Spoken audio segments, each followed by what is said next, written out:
kaming pinagsalo mo sa banal na pakikinabang, ay gawin mo laging manabik na pagsaluhan ang kaloob mong ito sa aming ikabubuhay. Sa pamagitan ni Kristo kasama ng Espiritu Santo, magpa sa walang hanggan. Amen. Mga kapatid, isang katotohanan ng ating buhay ay nahihirapan tayong magbago at iwanan ng ating mga kasalanan. Pero 3 tulong lang po para tayo ay magbago, magpakabuti at magpakabanal. First, please cut off sin while it is little. Huwag mo nang hihintayin na lumaki bago mo iwanan, bago mo iwasan, bago mo putulin sa iyong buhay.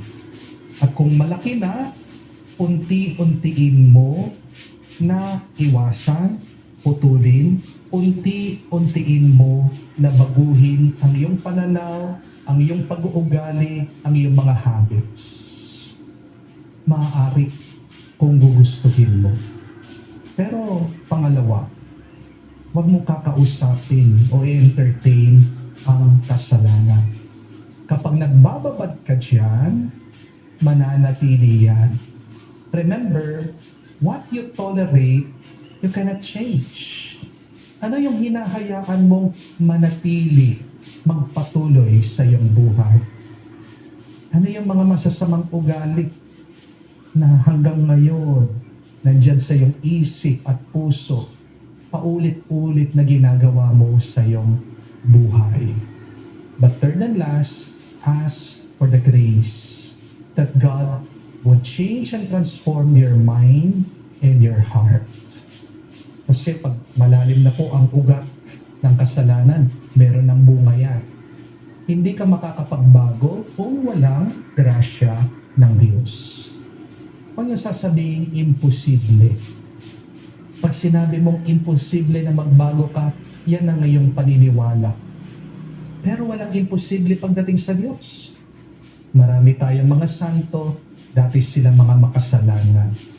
Si San Pedro, inamin niya, Panginoon, lumayo ka sa akin, makasalanan akong tao. Si San Agustin, natikman niya lahat ng kasalanan, pero nakonverte siya, naging pa siyang obispo, at ngayon isa siyang banal.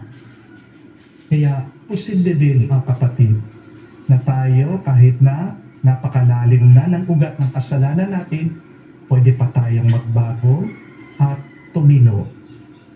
Hingin lang natin ito sa Diyos. Ask for the grace to be transformed. Malapit na po ang umpisa ng Kwaresma. Ngayon pong paparating na Ash Wednesday.